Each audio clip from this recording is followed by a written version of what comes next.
السلام عليكم ورحمة الله وبركاته. بسم الله الرحمن الرحيم.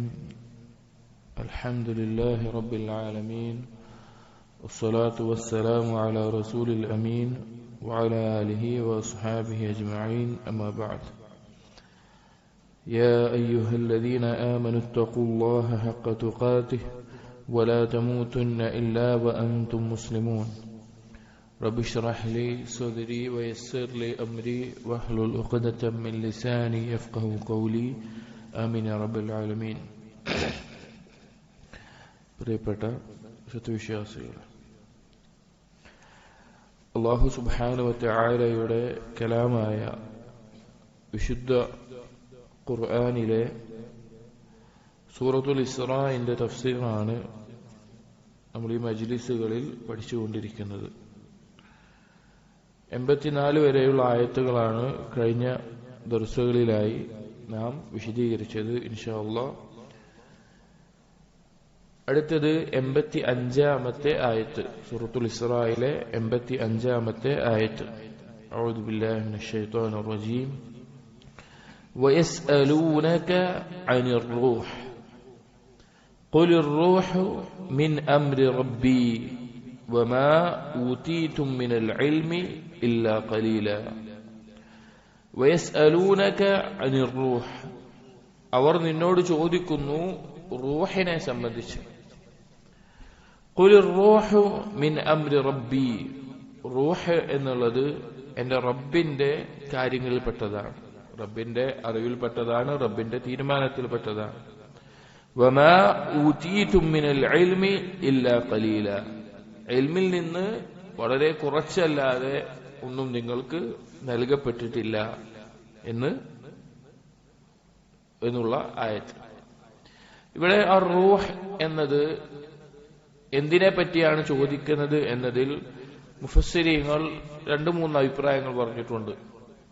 ചിലർ അത് ഈസാ നബി അലൈഹി ഇസ്ലാമിനെ പറ്റിയാണെന്ന് പറഞ്ഞിട്ടുണ്ട്. കാരണം ഈസാ നബി അലൈഹി ഇസ്ലാമിനെ റൂഹം മിൻ എന്നുള്ള പദത്തിൽ ഉപയോഗിച്ചിട്ടുണ്ട്.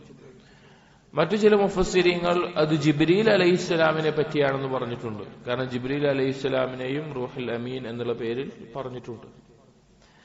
പക്ഷേ ആയത്തിന്റെ പശ്ചാത്തലവും ഹദീസുകളുടെ അടിസ്ഥാനത്തിലും മനസ്സിലാകുന്നത് ഇവിടെ റൂഹ് എന്നുകൊണ്ട് ഉദ്ദേശം നാം മലയാളത്തിലെല്ലാം പറയുന്ന ആത്മാവ് എന്നെല്ലാം പറയുന്ന വാക്കാണ്. അതെന്താണ് എന്ന് വിശദീകരിക്കാൻ നമുക്ക് എങ്ങനെ സാധിക്കുകയുള്ളൂ? ഒരു ശരീരത്തില് ഒരു ആത്മാവുള്ളപ്പോൾ അതിന് ചില പ്രത്യേകതകളുണ്ട്, അതിന് ചില കഴിവുകളുണ്ട്, അതിന് ചലിക്കാനും എല്ലാം കഴിയുന്നുണ്ട്. അതില്ലാതെ ആകുമ്പോഴും ശരീരം അതുപോലെ ഉണ്ടെങ്കിൽ എന്ത് ചെയ്യുന്നില്ല? അത് പ്രവർത്തിക്കുന്നില്ല. ഒരാളുടെ ശരീരത്തില് കണ്ണുണ്ട്, കാതുണ്ട്, ഹൃദയമുണ്ട്, കൈകളുണ്ട്, കാലുകളുണ്ട്. അത് ജീവിച്ചിരിക്കുമ്പോഴും ഉണ്ട്, മരിക്കുമ്പോഴും ഉണ്ട്. പക്ഷേ ജീവനുള്ളപ്പോ എന്തോ ഒരു സാധനം കൂടുതലുണ്ട്. അത് പോകുമ്പോഴാണ് ഈ അവയവങ്ങളൊന്നും എന്താവാത്തത്, പ്രവർത്തിക്കാത്തത്. അപ്പൊ അങ്ങനെ ഒരു കാര്യമുണ്ട് എന്ന് നമുക്ക് ബോധ്യപ്പെട്ടിട്ടുണ്ട്. അതിനാണ് നമ്മൾ പൊതുവെ എന്ത് പറയാറുള്ളത്? ആത്മാവ്, റൂഹ് അല്ലെങ്കിൽ ജീവൻ എന്നുള്ള ഈ വാക്കുകളിലെല്ലാം പരിചയപ്പെടുത്താറ്. അപ്പൊ അതിനെപ്പറ്റിയാണ് ഈ ചോദ്യം എന്നതാണ് ഹദീസുകളുടെ പിൻബലത്തിലും ഏറ്റവും യോജിച്ച ആശയം. ബാക്കി 2 മുഫസ്സിറുകൾ പറഞ്ഞിട്ടുണ്ട് എന്ന് മാത്രം. ഈ ആയത്ത് ഇറങ്ങാനുള്ള പശ്ചാത്തലം ബുഖാരി ഉദ്ധരിക്കുന്നുണ്ട്. അബ്ദുല്ലാഹ് ബിൻ മസ്ഊദ് റളിയല്ലാഹു അൻഹു പറയുകയാണ്, ഖാല ബൈന അന അംശി മഅ നബി സ്വല്ലല്ലാഹു അലൈഹി വസല്ലം ഫീ ഹർസിൻ വഹുവ മുതവക്കിഉൻ അലാ അസീബിൻ. ഇബ്നു മസ്ഊദ് റളിയല്ലാഹു അൻഹു പറയാണ്, ഒരു ദിവസം ഞാൻ നബി സല്ലല്ലാഹു അലൈഹി വസല്ലമയോടൊപ്പം നടന്നുകൊണ്ടിരിക്കുകയാണ്. ഒരു തോട്ടത്തിലൂടെ, ഒരു പാടം പോലെയുള്ള കൃഷി നടക്കുന്ന സ്ഥലത്ത് കൂടെ. നബി സല്ലല്ലാഹു അലൈഹി വസല്ലം ഈന്തപ്പനതയുടെ പട്ട, അതിലെ ഇലയെല്ലാം മാറ്റിയിട്ടുള്ള ഒരു കോല് കൊണ്ട് അത് പിടിച്ചിട്ട് അത് കുത്തിയിട്ടാണ് നടക്കുന്നത്. ഇത് മറൽ യഹൂദു, ആ സമയത്താണ് കുറച്ച് ജൂതന്മാർ ഇവരുടെ അടുത്തുകൂടി പോകുന്നത്, ജൂതന്മാർ ആ വഴി പോകുന്നത്. ഫഖാല ബഅദുഹും ലിബഅദിൻ, അപ്പോൾ നബി സല്ലല്ലാഹു അലൈഹി വസല്ലം കണ്ടപ്പോൾ ഈ ജൂതന്മാർ പരസ്പരം പറഞ്ഞു, സലൂഹു അനിർ റൂഹ്, നബി സല്ലല്ലാഹു അലൈഹി വസല്ലമയോട് റൂഹിനെ പറ്റി ചോദിക്ക്, ആത്മാവിനെ പറ്റി ചോദിക്ക്. ഫഖാല മാ റാബക്കും ഇലൈഹി, ചിലർ പറഞ്ഞു എന്തിനാ അതിന്റെ ആവശ്യം, നിങ്ങൾക്ക് എന്താ അതിന്റെ ആവശ്യമില്ലല്ലോ, ഒഴിവാക്കിക്കൂടെ. വഖാല ബഅ്ദുഹും, മറ്റു ചിലർ പറഞ്ഞു ലാ യസ്തഖ്ബിലന്നകും ബിശൈഇൻ തക്റഹൂനഹു, നിങ്ങളെങ്ങാനും അത് ചോദിച്ചു കഴിഞ്ഞാല് നിങ്ങൾക്ക് അത്ര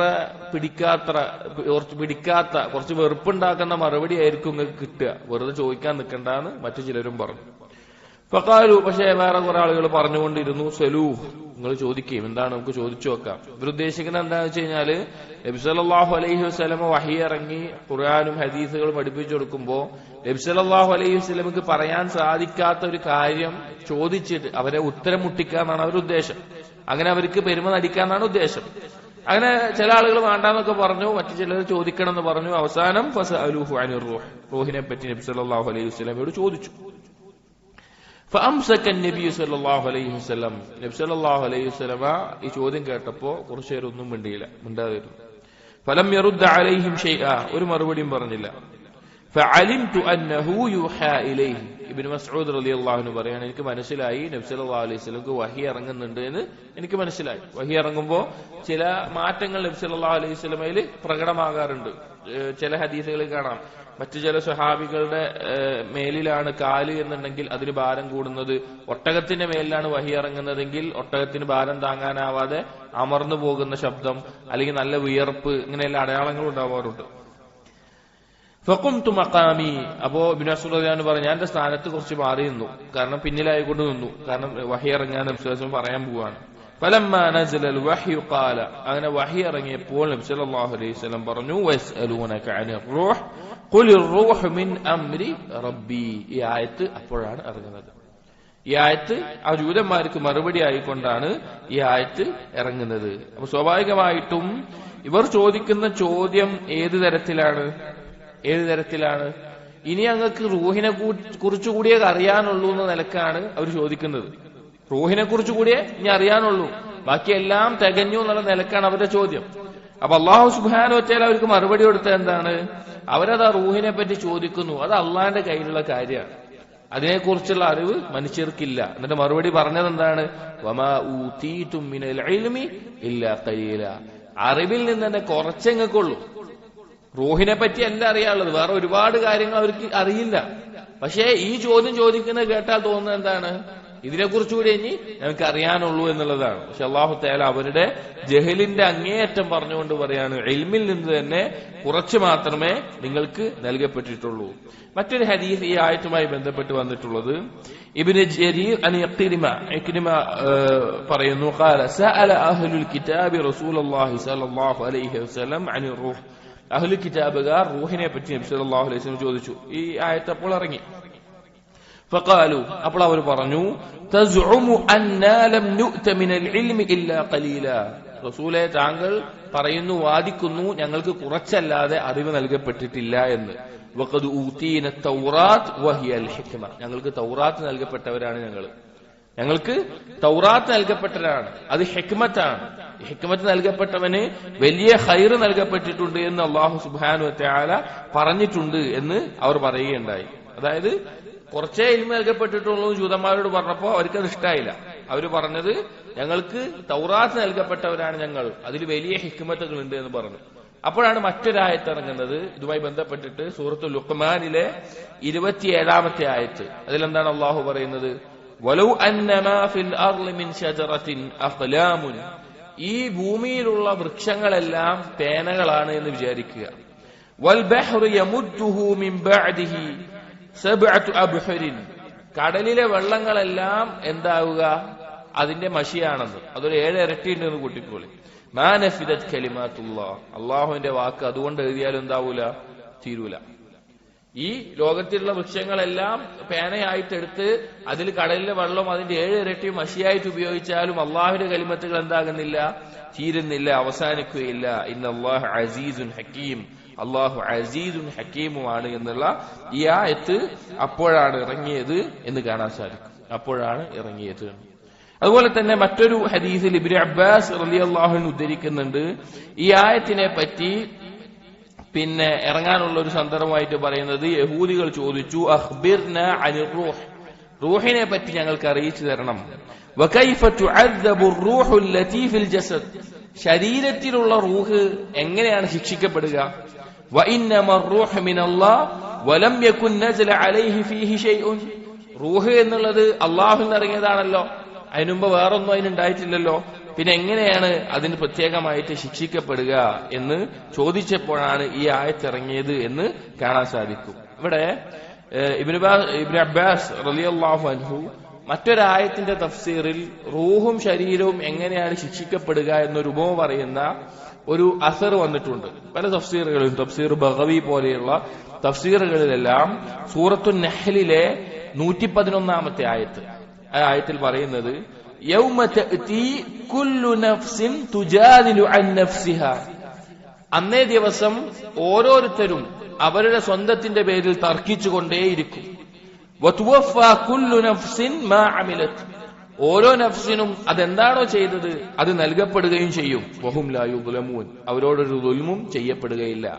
ഈ ആയത്ത് ഓരോ നഫ്സും തർക്കിച്ചുകൊണ്ടേ ഇരിക്കുമെന്നുള്ള ഈ ആയത്ത് വിശദീകരിക്കുന്നിടത്ത് മുഫസ്സിറുകൾ ഇബ്നു അബ്ബാസ് റളിയല്ലാഹു അൻഹുവിൽ നിന്നുള്ള ഒരു അസർ കൊടുക്കാറുണ്ട്. അതിലെന്താണ് വിഷയം എന്ന് വെച്ച് കഴിഞ്ഞാൽ, ഇബ്നു അബ്ബാസ് റളിയല്ലാഹു അൻഹു പറയാണ്, നാം ഇത് വായിക്കുന്നത് എങ്ങനെയാണ് റൂഹും ജസദും ശിക്ഷിക്കപ്പെടുക എന്നത് ഈ തഫ്സീറിൽ പറയുന്നുണ്ട്. ഇതിൽ പറയാണ്, മാ തസാലുൽ ഖുസൂമതു ബൈനൻ നാസ് യൗമൽ ഖിയാമ. നാളെ അന്ത്യനാളിൽ ജനങ്ങൾ പരസ്പരം തർക്കിച്ചുകൊണ്ടേയിരിക്കും. പരസ്പരം തർക്കിച്ചുകൊണ്ടേയിരിക്കും. എങ്ങനെയാണ് തർക്കിക്കുക? ഇവൻ കാരണമാണ് ഞാനിത് ചെയ്തത്. മകൻ വാപ്പാനെ കാണിച്ചു പറയും, ഈ വാപ്പയാണ് ഇന്നെങ്ങനെ ആക്കിയത്. വാപ്പ മകനെ കാണിച്ചു പറയും, ഇവന് വേണ്ടിയിട്ടാണ് ഞാൻ ഈ ഹറാമ് ചെയ്തത്.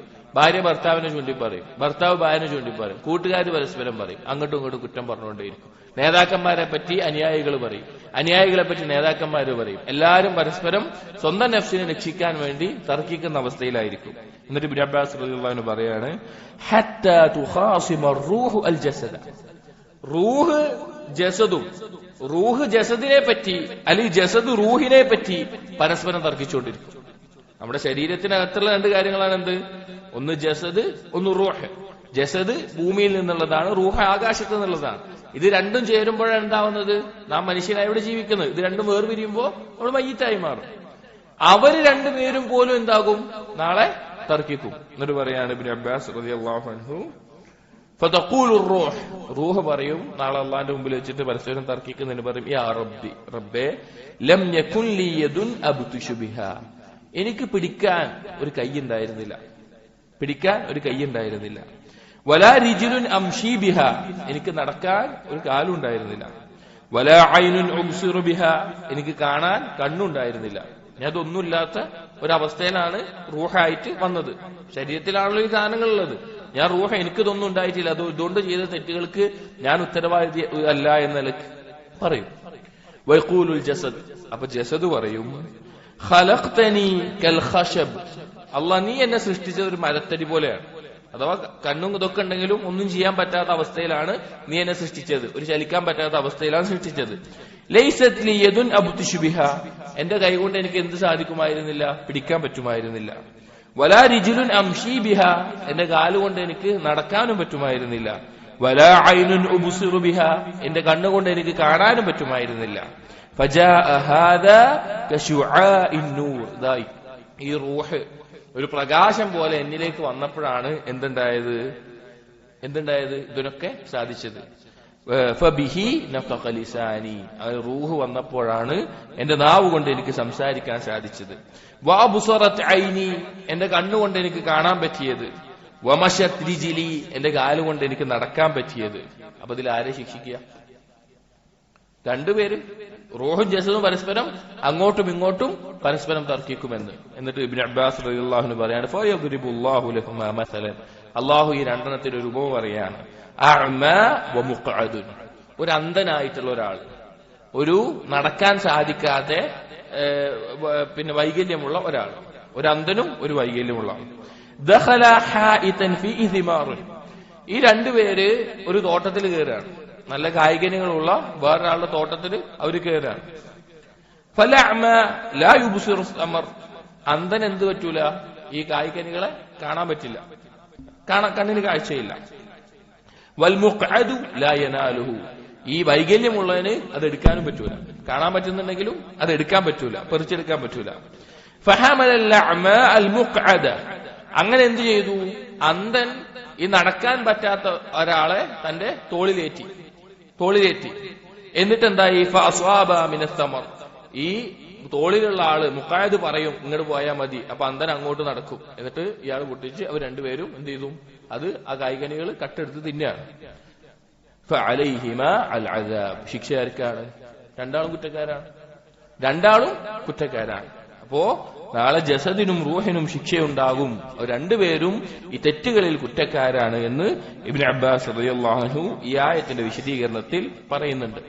ഇനി ഈ ആയത്ത് ഇറങ്ങിയപ്പോൾ, ഈ റൂഹിനെ സംബന്ധിച്ചുള്ള ആയത്ത് ഇറങ്ങിയപ്പോൾ ജൂതന്മാർ ചോദിച്ചു, മൻ ജാഅക ബിഹാദാ, ആരാണ് നിങ്ങൾക്ക് ഇത് എത്തിച്ചു തന്നത്? ഈ വഹി ആരാണ് എത്തിച്ചു തരുന്നത് ചോദിച്ചു. ഖാല, അപ്പൊ റസൂലുള്ളാഹി സ്വല്ലല്ലാഹു അലൈഹി വസല്ലം പറഞ്ഞു, ജാഅനി ബിഹി ജിബ്രീൽ, ജിബ്രീൽ അലൈഹിസ്സലാമാണ് ഈ മിൻ ഇൻദില്ലാ, അള്ളാഹുവിന്റെ അടുക്കലിൽ നിന്ന് ഈ വഹിയുമായി വന്നത് എന്ന് പറഞ്ഞു. അപ്പോ ജൂതന്മാർ പറഞ്ഞു, വല്ലാഹി മാ ഖാലഹു ലക ഇല്ലാ അദുവുനാ, ഞങ്ങളുടെ ശത്രുവല്ലാതെ മറ്റാരുമല്ല നിങ്ങളോട് ഇത് പറഞ്ഞിട്ടുള്ളത്. കാരണം ജിബ്രീൽ അലൈഹിസ്സലാമിനെ വലിയ ശത്രുവായി കണ്ട ആളുകളാണ് ആര്? ജൂതന്മാർ. കാരണം നബി സല്ലല്ലാഹു അലൈഹി വസല്ലം ഇനിയൊരു റസൂല് വരുമെന്ന് അറിയുന്നവരായിരുന്നു ജൂതന്മാർ. പക്ഷെ അവർ ആഗ്രഹിച്ചിരുന്നത് അവരുടെ പരമ്പരയിലാണ് ആ റസൂല് വരേണ്ടത് എന്നാണ്. പക്ഷേ വഹി ആർക്ക് എത്തിച്ചു കൊടുത്തു? നബി സല്ലല്ലാഹു അലൈഹി വസല്ലമിലേക്ക് എത്തിച്ചു കൊടുത്തു. അതിന്റെ പേരിൽ ജിബ്രീൽ അലൈഹി ഇസ്ലാമിനോട് വലിയ ശത്രുതയായിരുന്നു. ഏതുപോലെ? റാഫിദികൾക്കുള്ളത് പോലെ. ഷിയാക്കളിൽ തീവ്ര വിഭാഗമായിട്ടുള്ള റാഫിദികൾ, അവർക്ക് ജിബ്രീൽ അലൈഹി ഇസ്ലാമിനോട് ഒരു ശത്രുതയുണ്ട്. എന്താണ്?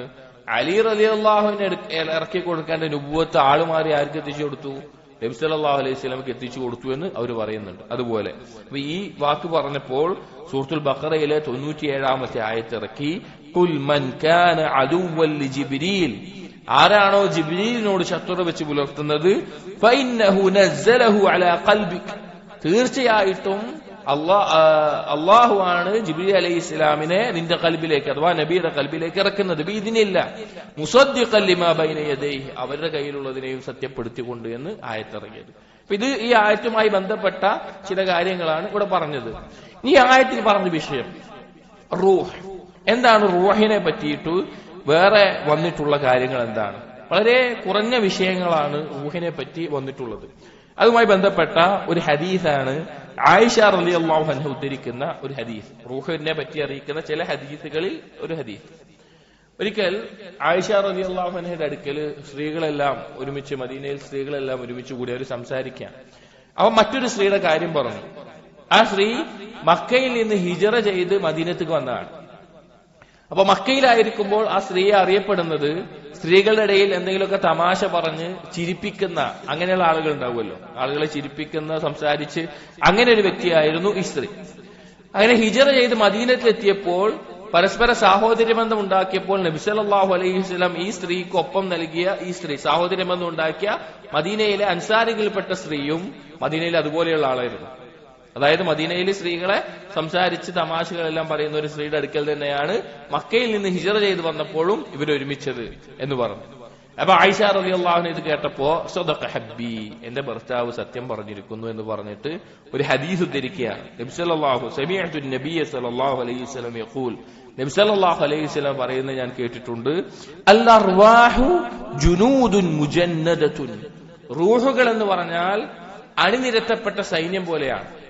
സൈന്യത്തെ അണിനിരത്തുമ്പോ ഓരോ ഭാഗത്തിനും ഓരോ ആളുകളുണ്ടാവും. മുന്നിൽ നിൽക്കുന്ന ആളുകൾ, പിന്നിൽ നിൽക്കുന്ന ആളുകൾ, വലത് ഇടത് ഭാഗത്ത് നിൽക്കുന്ന ആളുകൾ, അങ്ങനെ ഓരോന്നിനും യോജിച്ച ആളുകളെ ഒരുമിച്ച് നിർത്തും. അങ്ങനെ അണിനിരത്തപ്പെട്ട ഒരു സൈന്യം പോലെയാണ് റൂഹുകൾ എന്ന് പറഞ്ഞത്. ഫമാ തആറഫ മിൻഹാ ഇഖ്തലഫ, പരസ്പരം പരിചയമുള്ളവർ അവർ അടുത്തു ചേർന്ന് അടുത്ത ബന്ധമുണ്ടാകും.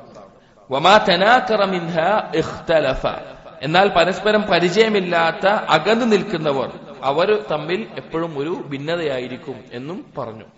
ഈ ഹദീസിനെ വിശദീകരിക്കുന്നിടത്ത് ഇബ്നു ഹജർ അസ്ഖലാനി ആവട്ടെ, ഇമാം നവവി റഹിമഹുല്ലാഹി ആവട്ടെ, ഇവരെല്ലാം പറയുന്ന ഒരു കാര്യമാണ്, അർവാഹുകൾ ആകാശലോകത്ത് സൃഷ്ടിക്കപ്പെട്ടപ്പോൾ റൂഹുകളെ അല്ലാഹു സുബ്ഹാനഹു വ തആല അന്ത്യനാൾ വരെയുള്ള, ആദം നബി അലൈഹിസ്സലാം മുതൽ അന്ത്യനാൾ വരെയുള്ള എല്ലാവരെയും റൂഹിനെ സൃഷ്ടിക്കപ്പെട്ടിട്ടുണ്ട്. അതിൽ ഓരോ ആളുകൾക്ക് ഓരോ സമയത്ത് ഗർഭപാത്രത്തിലേക്ക് ഓരോ റൂഹിനെയും നൽകുകയാണ്. അപ്പോ ആകാശ ലോകത്ത് പരസ്പരം കണ്ടുമുട്ടി ഒരേ തൽപരക്കാരായിട്ടുള്ള റൂഹകൾ ഉണ്ടാവും, പരസ്പരം അന്ന് പരിചയപ്പെട്ടിട്ടുള്ള പരസ്പരം ഒരേ ചിന്താഗതിയുള്ള റൂഹുകൾ ഉണ്ടാവും. അതേപോലെ തന്നെ ആകാശലോകത്ത് പരസ്പരം കണ്ടിട്ട് നമുക്ക് യോജിച്ചതല്ല എന്ന നിലയ്ക്ക് അകന്നുപോയ റൂഹുകളും ഉണ്ടാകും. ഈ റൂഹുകൾ ഭൂമിയിൽ മനുഷ്യരിലേക്ക് എത്തുമ്പോൾ ആ രണ്ടാളുകൾ ആകാശലോകത്ത് റൂഹുകൾക്കിടയിൽ പരസ്പരം കണ്ടിട്ടുള്ള ആളുകളാണെങ്കിൽ ഇവിടെ എത്തുമ്പോൾ പെട്ടെന്ന് വളരെയധികം ഒരു ബന്ധം തോന്നും, വളരെയധികം ഒരു അടുപ്പം തോന്നും. എന്നാൽ ആകാശലോകത്ത് നമ്മുടെ അതേ രീതിയല്ല, ഇവന്റെ സ്വഭാവങ്ങൾ തമ്മിൽ വ്യത്യാസമുണ്ടെന്ന് തോന്നുന്നവർ എത്ര അടുത്താലും ഒരു ആത്മബന്ധം ലഭിക്കുകയില്ല. നമ്മൾ ശ്രദ്ധിച്ചാൽ മനസ്സിലാവും. ചില ആളുകൾ നമ്മൾ പരിചയപ്പെട്ടിട്ട് കുറച്ചു നേരം ഉണ്ടാവുള്ളൂ, പക്ഷെ അപ്പോഴേക്കും വളരെ ഒരു അടുത്ത ബന്ധം നമുക്ക് തോന്നും, വളരെ ഒരു അടുത്ത ബന്ധം തോന്നും. ചില ആളുകൾ നമ്മുടെ ഒപ്പം ഒരുപാട് കാലം ഉണ്ടാവും, പക്ഷെ അവരുമായിട്ട് നമുക്ക് എന്താവില്ല, ഒരു ആത്മബന്ധം എന്ന രീതിയിൽ തോന്നില്ല. അതങ്ങനെ ഉണ്ടാകുമെന്ന് ഈ ഹദീസിനെ വിശദീകരിക്കുന്നിടത്ത് പണ്ഡിതന്മാർ പറഞ്ഞത് കാണാം. അപ്പൊ റൂഹുമായി ബന്ധപ്പെട്ട ചില വിഷയങ്ങളിൽ ഒന്നാണ് ആകാശലോകത്ത് സൃഷ്ടിക്കപ്പെട്ട റൂഹുകൾ പരസ്പരം കണ്ടുമുട്ടിയിട്ടുണ്ട്. ആ കണ്ടുമുട്ടലിന്റെ അടിസ്ഥാനത്തിൽ ഇവിടെ ചിലപ്പോൾ ആ ഒരു ബന്ധവും അടുപ്പവും എല്ലാം തോന്നും. ഇനി ഈ ആയത്തിലുള്ള മറ്റൊരു ചർച്ച, റൂഹും നഫ്സും അത് രണ്ടും ഒന്നാണോ? നമ്മൾ റൂഹ് എന്നുള്ള പദവും കാണും, നഫ്സ് എന്നുള്ള പദവും കാണും. ഈ രണ്ടിനും മലയാളത്തിലെ അർത്ഥം പറയുമ്പോൾ ആത്മാവ് അല്ലെങ്കിൽ മനസ്സ് ഈ അർത്ഥത്തിലാണ് പറയാറുള്ളത്. ഇത് രണ്ടും ഒന്നാണോ അതോ വേറെ വേറെയാണോ എന്നുള്ള ചർച്ചയാണ്. പണ്ഡിതന്മാർക്കിടയിൽ അഭിപ്രായ വ്യത്യാസമുള്ള വിഷയമാണ്. ഒരുപാട് പണ്ഡിതന്മാർ റൂഹും നഫ്സും ഒന്ന് തന്നെയാണെന്ന് പറഞ്ഞിട്ടുണ്ട്. ചില പണ്ഡിതന്മാർ അത് രണ്ടും രണ്ടാണെന്ന് പറഞ്ഞിട്ടുണ്ട്. അതിൽ നല്ലൊരു അഭിപ്രായമായിട്ട് നമുക്ക് മനസ്സിലാക്കാൻ എളുപ്പത്തിൽ സാധിക്കുന്നത്, റൂഹ് എന്നുള്ളത് നമുക്കറിയാം, കൂടുതൽ അറിവില്ല, അതൊരു സൃഷ്ടിയാണ്. എന്നാൽ അത് ശരീരത്തിലേക്ക് പ്രവേശിക്കുക എന്ന് പറഞ്ഞാൽ ഒരു വൃക്ഷത്തിന്റെ വേരുകൾക്കിടയിൽ അല്ലെങ്കിൽ വൃക്ഷത്തിന്റെ ഉള്ളിൽ കൂടി വെള്ളം പോകുന്ന പോലെയാണ്. കാരണം ആ മരം അല്ലെങ്കിൽ ആ ചെടി അത് നിലനിൽക്കാൻ അതിനുള്ളിലൂടെ വെള്ളം സഞ്ചരിക്കേണ്ടതുണ്ട്. എന്നാൽ ഇത് തന്നെ പിന്നീട് മാറ്റം വന്നിട്ടാണ് നഫ്സിന്റെ ഭാഗമായിട്ട് മാറുന്നത്. ഒന്നെങ്കിൽ ഈ റൂഹ് ഉദ്ദേശിക്കുന്നത് പോലെ ഏറ്റവും നല്ല രീതിയിലാകുമ്പോൾ അത് നഫ്സുൽ മുത്മഇന്നയാവും, അള്ളാഹുവിനെ അനുസരിക്കുന്ന ഏറ്റവും നല്ല നഫ്സാവും. അല്ലെങ്കിൽ ഈ റൂഹിനെ തിന്മകളിൽ മുഴുകിക്കൊണ്ട് അതിനെ പൈശാചികമായ അവസ്ഥയിലാക്കിക്കൊണ്ട് അതിനെ തെമ്മാടിത്തരത്തിലേക്ക് അമ്മാറത്തും ബിസ്സു ആക്കി മാറ്റുന്ന അവസ്ഥയും ഉണ്ടാകും. പണ്ടവർ ഉപമ പറഞ്ഞത് ഈ മരങ്ങൾക്കിടയിലൂടെയുള്ള വെള്ളം പോലെയാണ്. അതായത് എന്നിട്ട് ഉദാഹരണം പറയാണ്, ഒരു മുന്തിരി വള്ളിയോട് വെള്ളം ചേർന്നു വിചാരിക്കുക. ആ വെള്ളം എന്തിനാവശ്യമാണ്? ആ മുന്തിരി ഉണ്ടാവാനും അതിനകത്ത് വളരാനും ഒക്കെ ആവശ്യമാണ്. എന്നാൽ ആ മുന്തിരി എടുത്ത് അതൊരു പഴച്ചാറാക്കി അതിൽ നിന്നൊരു മദ്യം ഉണ്ടാക്കി കഴിഞ്ഞാൽ അതിന്റെ അവസ്ഥ എന്താ? അതെന്താണ്? അത് ദോഷം ഉണ്ടാക്കുന്ന സാധനമാണ്. വെള്ളം എന്നുള്ളത് തന്നെ മാറി അതിന്റെ അകത്തുനിന്ന് തിന്മയായിട്ട് മാറുമ്പോൾ അതൊരു മദ്യമായിട്ട് മാറ്റാൻ പറ്റുന്നു. അതുപോലെ ഈ റൂഹിനെ നല്ല രീതിയിൽ ഉപയോഗിക്കാനും സാധിക്കും, അതുപോലെ തന്നെ തിന്മയിലാക്കിക്കൊണ്ട് നഫ്സ് എന്നുള്ള അർത്ഥത്തിലേക്ക് വരികയും ചെയ്യും. ചുരുക്കം പറഞ്ഞാൽ റൂഹ് നഫ്സ് എന്നുള്ളത് നിരുപാധികം ഒന്നിനെ പറയാൻ പറ്റുന്നതല്ല, രണ്ടും തമ്മിലൊരു ബന്ധമുണ്ട്. അത് റൂഹാകുന്നത് ഏറ്റവും നല്ല അവസ്ഥയിൽ അതിനെ പരിശീലിപ്പിക്കുമ്പോഴാണ്. തിന്മയിൽ മുഴുകി അതിനെ ആക്കുമ്പോൾ നഫ്സിന്റെ ഏറ്റവും താഴ്ന്ന ഘട്ടത്തിലേക്ക് മാറും. ഈ രീതിയിൽ പണ്ഡിതന്മാർ പറഞ്ഞത് കാണാം. എന്നിരുന്നാലും നമുക്ക് മനസ്സിലാക്കാൻ സാധിക്കുന്നത് അത് രണ്ടും രണ്ട് തരത്തിലുള്ള കാര്യങ്ങളാണ്. കാരണം ഒന്ന് നമുക്ക് നമ്മെ പരീക്ഷിക്കാനായിട്ടുള്ള കാര്യമാണ് നഫ്സ് എന്നുള്ളത്. റൂഹിനെ അതിന്റെ ഇച്ഛയിലേക്ക് മാറ്റിക്കഴിഞ്ഞാൽ അത് ഈ നഫ്സിനെ പോലെ പിഴച്ചു പോകും. ഇതിനെക്കുറിച്ച് കൂടുതൽ പഠിക്കാൻ ഉലമാക്കൾ ഈ വിഷയത്തിൽ തന്നെ കിതാബുകൾ എഴുതിയിട്ടുണ്ട്. അർ-റൂഹ് എന്ന പേരിൽ ഇബ്നു മന്ദ റഹിമഹുല്ല അദ്ദേഹത്തിന് കിതാബുണ്ട്. അതുപോലെ ഇബ്നു ഖയ്യിം റഹിമഹുല്ല അദ്ദേഹത്തിന് അർ-റൂഹ് എന്ന പേരുള്ള കിതാബുണ്ട്. അതുപോലെ ഈ വിഷയവുമായി ബന്ധപ്പെട്ട ദീനിന്റെ പല ചർച്ചകൾ ഉൾക്കൊള്ളിച്ചു കൊണ്ടിട്ടുള്ള കിതാബുകളുണ്ട്. നമുക്ക് നിർബന്ധമായി പഠിക്കേണ്ട ഒരു ഇൽമല്ല, അതിനെക്കുറിച്ച് വന്നിട്ടുണ്ട് എന്ന് മാത്രം. അപ്പൊ നമുക്ക് അറിയുന്ന കാര്യങ്ങൾ നിൽക്കുക. അപ്പൊ നഫ്സ് റൂഹ് എന്നുള്ളത് രണ്ടായിട്ട് മനസ്സിലാകുന്നതാണ് കൂടുതൽ നമുക്ക് മനസ്സിലാകുന്നത്. ചില സന്ദർഭങ്ങളിൽ നഫ്സ് എന്നുള്ള പദം ഖുർആനിൽ റൂഹ് എന്നുള്ള അർത്ഥത്തിലും അല്ലാതെ നഫ്സ് എന്നുള്ള അർത്ഥത്തിലും ഉപയോഗിച്ചതായിട്ടും കാണാം. വല്ലാഹു അഅലം ബിസ്സവാബ്. അടുത്ത ആയത്ത് അല്ലാഹു സുബ്ഹാനഹു വതആല പറഞ്ഞു, വലഇൻ ശിഅ്നാ ലനദ്ഹബന്ന ബില്ലദീ ഔഹൈനാ ഇലൈക ثم لا تجد لك به علينا وكيلا إلا رحمة من ربك إن فضله كان عليك كبيرا. ഇന്നത്തെ ആയത്തുകൾ ഒരുമിച്ച് പറയേണ്ട ആശയത്തിൽ ഒരേ കാര്യം ഉൾക്കൊള്ളുന്നത് കൊണ്ടാണ് ഒരുമിച്ച് ഈ ആയത്ത് പറഞ്ഞത്. അല്ലാഹു സുബ്ഹാനഹു വ തആല പറയുകയാണ്,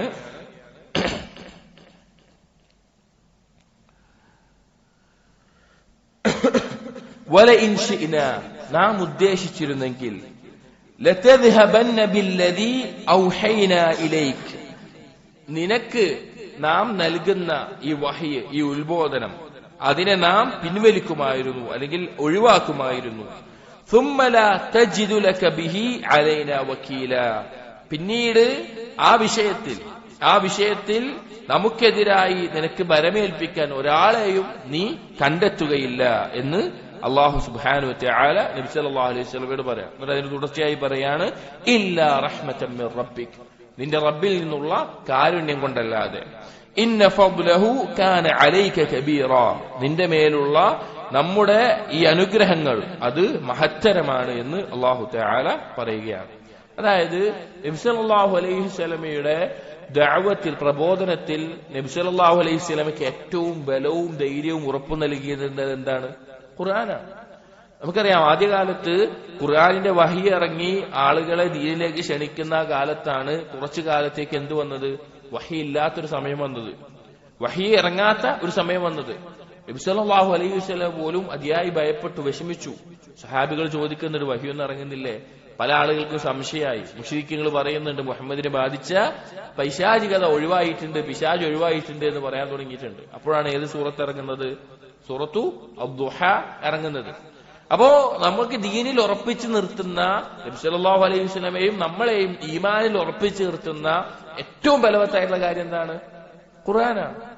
ആ ഖുർആനെ പറ്റി അല്ലാഹു സുബ്ഹാനഹു വ തആല പറയാണ്, നാം എങ്ങാനും ഉദ്ദേശിച്ചിരുന്നെങ്കിൽ ഈ ഖുർആനിനെ മൊത്തമായി, നിനക്കിറങ്ങിയ വഹിയെല്ലാം നാം പിൻവലിക്കുമായിരുന്നു.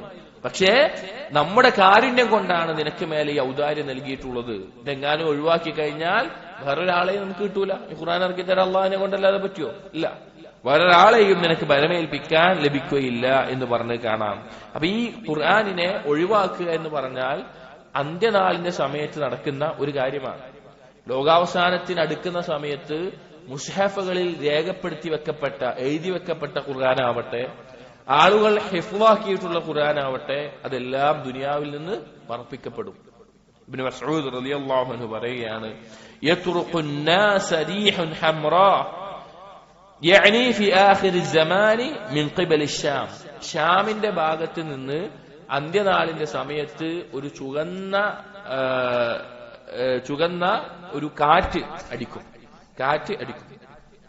فلا يبقي في مصحف رجل ولا في قلبه آية.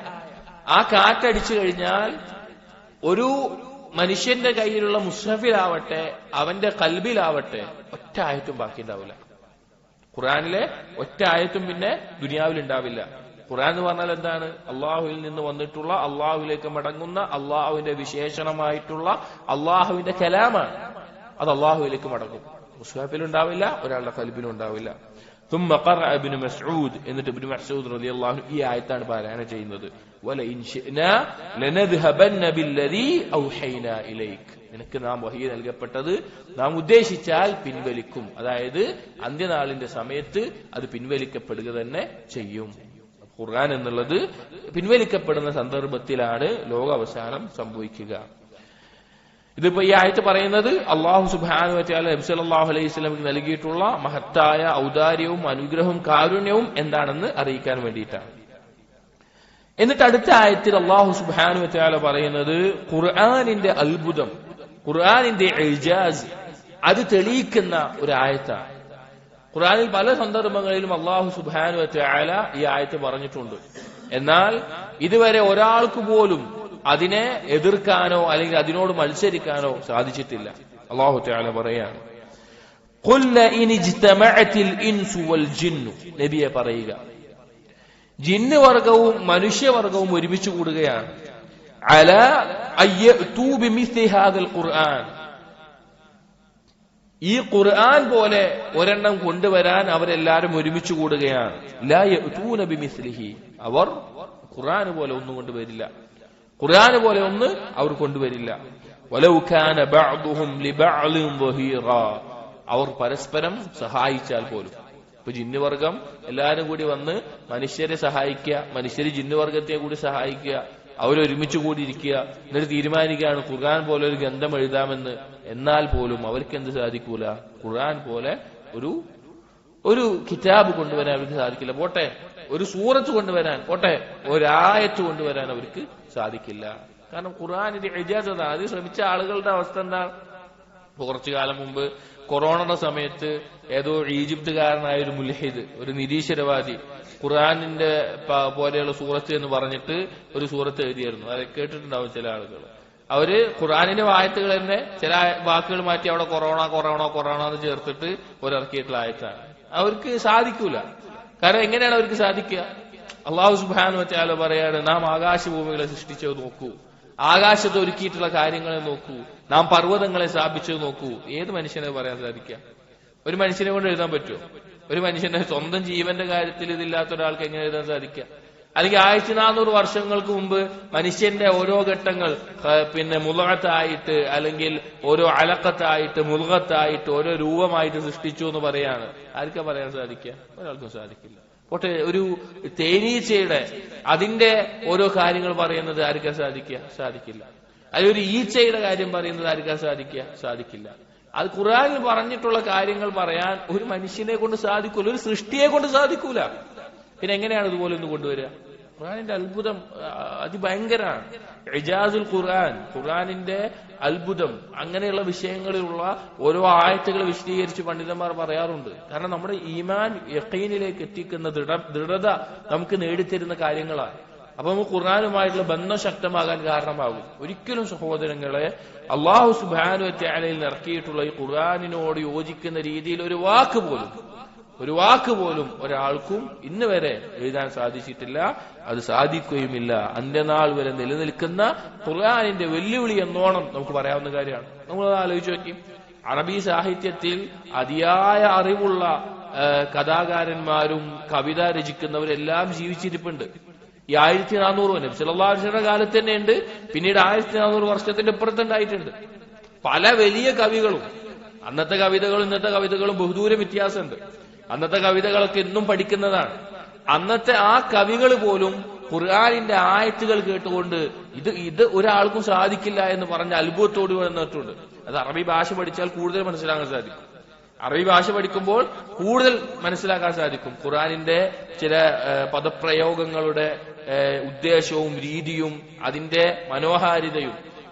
ഉലമാക്കൾ പറയാറുണ്ട്, അവ്വൽ കിതാബിൻ ദുബ്ബിന ഫിൽ അർദ്, അറബി ഭാഷയിൽ ക്രോഡീകരിക്കപ്പെട്ട ആദ്യത്തെ കിതാബാണ് ഖുർആൻ എന്നുള്ളത്. അഥവാ ഒരു ഗ്രന്ഥം എന്ന നിലയ്ക്ക് ക്രോഡീകരിക്കപ്പെട്ടിട്ടുള്ള മഹത്തായ ഗ്രന്ഥമായിട്ട് ഖുർആനിന്റെ അത്ഭുതങ്ങളിൽ ഒന്നാമതായി പറയുന്ന ഒരു കാര്യമാണ്. ധാരാളം പറയാൻ പറ്റുന്ന കാര്യമാണ്. എല്ലാം കൊണ്ടും അതിന്റെ ഭാഷാരൂപമാവട്ടെ, അതിലുള്ള ഘടനയാവട്ടെ, അതിലുള്ള കാര്യങ്ങളാവട്ടെ, ഇതുപോലെ ഒന്ന് കൊണ്ടുവരാൻ ഒരാൾക്കും സാധിക്കില്ല. അല്ലാഹു തആല ആവർത്തിച്ച് പറഞ്ഞിട്ടുള്ള കാര്യവുമാണ്. എന്നിട്ട് അല്ലാഹു പറയുകയാണ്, വലഖദ് സർറഫ്നാ ലിന്നാസ്, നാം അതാ ജനങ്ങൾക്ക് വേണ്ടി വ്യക്തമാക്കി കൊടുത്തിരിക്കുകയാണ്. ഫീ ഹാദൽ ഖുർആൻ, ഈ ഖുർആനിൽ വിശദീകരിച്ചു കൊടുത്തിരിക്കുകയാണ്. മിൻ കുല്ലി മസലിൻ, ഇതുപോലെയുള്ള ഓരോ ഉപമകൾ പറഞ്ഞുകൊണ്ട്. ഫഅബാ അക്സറുൻ നാസി ഇല്ലാ കുഫൂറാ, നിഷേധം കാരണത്താലല്ലാതെ ജനങ്ങൾ അധിക പേരും ഇതിനെ എന്ത് ചെയ്യുന്നില്ല? നിഷേധിക്കുന്നില്ല, ഇതിനെ തള്ളുന്നില്ല എന്ന് അല്ലാഹു സുബ്ഹാനഹു വ തആല പറയുകയാണ്. ഈ ഖുർആനിൽ അല്ലാഹു തആല പലതരത്തിലൂടെ, ഇപ്പൊ ഈ പറഞ്ഞതുപോലെ ജിന്നുകൾക്ക് മനുഷ്യന്മാർക്ക് കൊണ്ടുവരാൻ സാധിക്കില്ല എന്ന് പറയുന്നത് പോലെ മറ്റു പല ഉപമകളിലൂടെയും അല്ലാഹു തആല അറിയിച്ചിട്ടുള്ള കാര്യമാണ്, ജനങ്ങൾക്ക് മനസ്സിലാക്കി കൊടുത്തിട്ടുള്ള കാര്യമാണ്. ഇത് ഹഖാണ്, ഇത് സത്യമാണ്, ഇത് പഠിപ്പിക്കുന്ന സത്യമാണ് എന്ന് അല്ലാഹു തആല വീണ്ടും വീണ്ടും ആവർത്തിച്ച് പഠിപ്പിക്കുന്നുണ്ട് എന്ന് അല്ലാഹു തആല പറയുകയാണ്. എന്നിട്ടും ഈ ഹക്ക് മനസ്സിലായിട്ടും നിഷേധിക്കുന്നവര് അവരെന്തിനു വേണ്ടിയിട്ടാണ്? അവരെ നിഷേധം കൊണ്ട്, ശരിയാന്ന് മനസ്സിലാവായിട്ടല്ല. നമ്മൾ മനസ്സിലാക്കേണ്ട ഒരു കാര്യം, ഇസ്ലാമിന്റെ ശത്രുക്കളായിട്ട് മുൻപന്തിയിലുണ്ടായിരുന്ന അബൂജഹൽ പോലെയുള്ള ആളുകൾക്ക് പോലും ഖുർആൻ സത്യമാണെന്ന് മനസ്സിലായിട്ടുണ്ട്. കാരണം അവരതിനെക്കുറിച്ച് സംസാരിച്ച സംഭവങ്ങൾ ഉണ്ടായിട്ടുണ്ട്. പക്ഷെ മറ്റു പല കാരണങ്ങൾ കൊണ്ടാണ് അവരെന്ത് ചെയ്യാത്തത്? അതിനെ അംഗീകരിക്കാത്തത്. അതാണ് കുഫർ കൊണ്ട് നിഷേധിക്കുക എന്ന് പറഞ്ഞാൽ. അതായത് ഉള്ളില് സത്യാന്ന് അറിഞ്ഞിട്ടും അത് നിഷേധിക്കുന്ന ആളുകൾ. എന്നാൽ മറ്റു ചില ആളുകൾ ഉണ്ടാവും, അവർ ചിലപ്പോ ചില തെറ്റിദ്ധാരണകൾ കൊണ്ട് നിഷേധിക്കുന്നവരായിരിക്കും. അവർക്ക് ഉള്ളിൽ നന്മയുണ്ടെങ്കിൽ ഹക്ക് മനസ്സിലാകുമ്പോൾ അവരത് സ്വീകരിക്കാനുള്ള തൗഫീഖ് അല്ലാഹു നൽകും. പക്ഷേ നിഷേധികളായിട്ടുള്ള ആളുകൾ അവർക്ക് ഹക്കാണെന്ന് ബോധ്യപ്പെട്ടിട്ട് തന്നെയാണ്, അവർ അറിഞ്ഞുകൊണ്ട് തന്നെയാണ് അതിനെ നിഷേധിക്കുന്നത് എന്ന് നമ്മൾ മനസ്സിലാക്കണം. അവർക്ക് അറിയാത്തോണ്ടല്ല. ഈ ഖുർആൻ വായിച്ചിട്ട് അല്ലെങ്കിൽ അതിന്റെ ദൃഷ്ടാന്തങ്ങൾ പറഞ്ഞിട്ട് ബുദ്ധിയുള്ള ഒരാൾക്ക് എങ്ങനെ സാധിക്കുക? ബുദ്ധിയുള്ള ഒരാൾക്ക് നിഷേധിക്കാൻ പറ്റുമോ? പറ്റില്ല. മനുഷ്യന്റെ സ്വന്തം ദുർബലത മനസ്സിലാക്കിയ ഒരാൾക്ക് പറ്റുമോ? പറ്റില്ല. അതുകൊണ്ട് ഈ നിഷേധികൾ അവരുടെ ആ നിഷേധം കൊണ്ട് മാത്രമാണ് അവർ ഇതിനെയെല്ലാം ഒഴിവാക്കുന്നതും അകറ്റുന്നതും എന്ന് അല്ലാഹു സുബ്ഹാനഹു വ തആല ആവർത്തിച്ച് അതിനെ ഓർമ്മപ്പെടുത്തുകയാണ്. ഈ അടുത്ത ആയത്തുകളിൽ ഈ കുഫാറുകൾ ഇതിനെ അംഗീകരിക്കാനും അല്ലെങ്കിൽ ഇതിനെ ഉൾക്കൊള്ളാനും ചില നിബന്ധനകൾ വെച്ചിട്ടുണ്ടായിരുന്നു. എനിക്ക് ഞങ്ങൾക്ക് അങ്ങനെ തന്നാ വിശ്വസിക്കുക, ഇങ്ങനെ തന്നാ വിശ്വസിക്കുക എന്നുള്ളത്. അതിനെ പറ്റിയിട്ടും അതിനുള്ള മറുപടിയുമാണ് അടുത്ത ആയത്തുകളിൽ പറയുന്നത്. ഇൻഷാ അല്ലാഹ് അടുത്ത ദർസിൽ നമുക്ക് നോക്കാം. അല്ലാഹു സുബ്ഹാനഹു വ തആല അവന്റെ കലാമിനെ യഥാർത്ഥ രൂപത്തിൽ മനസ്സിലാക്കാനും അർത്ഥം അറിഞ്ഞും ആശയങ്ങൾ മനസ്സിലാക്കി പാരായണം ചെയ്യാനും അതിനെക്കുറിച്ച് തദബ്ബുർ ഉണ്ടാവാനും ഉറ്റാലോചിക്കാനും നമുക്ക് തൗഫീഖ് നൽകട്ടെ. أقول قولي هذا أستغفر الله لي ولكم واستغفروا إنه هو الغفور الرحيم. سبحانك اللهم وبحمدك أشهد أن لا إله إلا أنت أستغفرك وأتوب إليك. وصلى الله على نبينا محمد وعلى آله وأصحابه أجمعين والحمد لله رب العالمين.